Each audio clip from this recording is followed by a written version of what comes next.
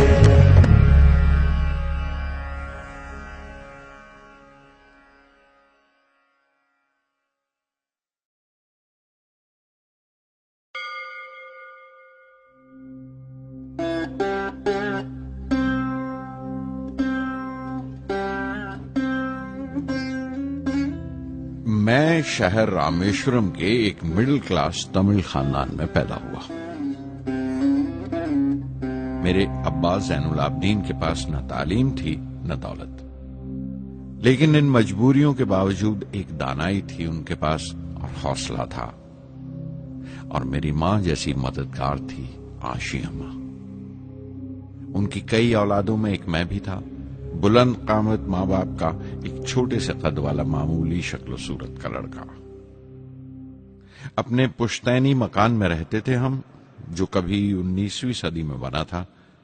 کافی وسیع اور پکا مکان تھا رامیشورم کی مسجد سٹریٹ میں۔ میرے ابا ہر طرح کے عیش و آرام سے دور رہتے تھے، مگر ضروریات کی تمام چیزیں میسر تھیں۔ سچ تو یہ ہے کہ میرا بچپن بڑا محفوظ تھا، مادی طور پر بھی اور جذباتی طور پر بھی، مٹیریلی اینڈ ایموشنلی۔